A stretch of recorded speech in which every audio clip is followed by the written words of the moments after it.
Thomas the Tank Engine was feeling bright and cheerful. It was a splendid day. "Good morning," he whistled to some cows, but the cows didn't reply. "Never mind," said Thomas. "They're busy with their breakfast." Next, he saw Bertie. "Hello, Bertie. Care for a race today?" But all Bertie could say was, "Ouch! That's another hole in the road." "I'm sorry, Bertie," smiled Thomas. Thomas was still in good spirits when Bertie arrived at the next station. "Bad luck, Bertie. Now, if you were a steam engine, you would run on a pair of reliable rails."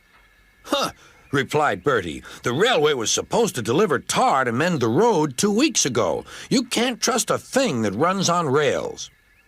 "I run on rails. You can trust me, Bertie. I'll see if I can find out what's happened." And Thomas puffed away towards the big station.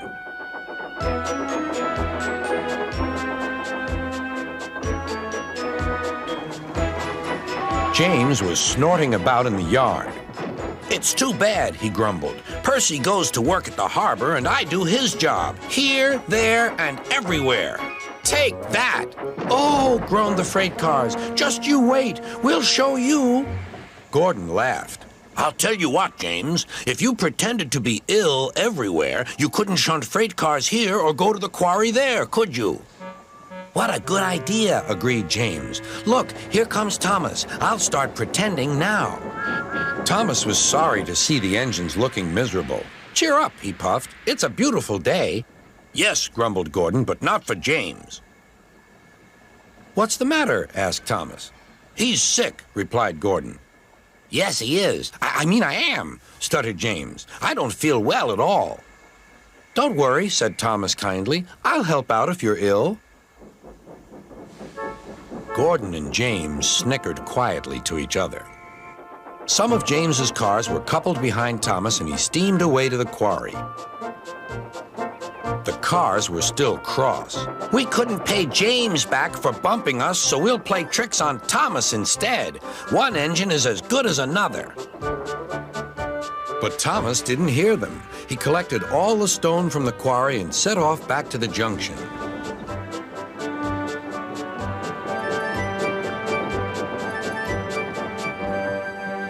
Danger lay ahead. "Now for our plan," giggled the cars. "Go faster, go faster." They pushed Thomas over the switches. "Slow down," called Thomas's driver and applied the brakes.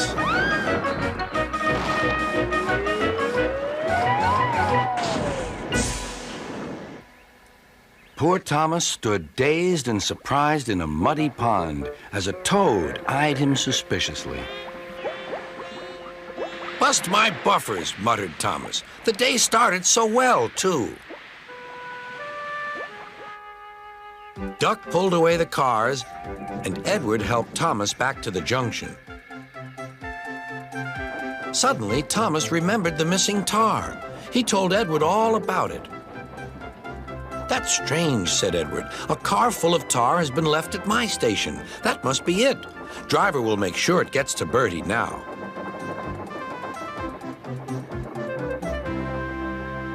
Later, James spoke to Thomas.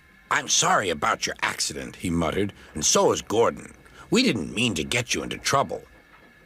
"No, indeed," spluttered Gordon. "A mere misunderstanding, Thomas. All's well that ends well." Just then, Bertie arrived. He looked much more cheerful. "My road's being mended now." "Oh, I am glad," replied Thomas. "Thanks for all you did," added Bertie. "Now I know I can trust an engine, especially if his name is Thomas." Gordon and James puffed silently away to the shed, but Thomas still had company. "Well, well," he sighed, "what a day for surprises." The toad, who was looking forward to a ride home, noisily agreed.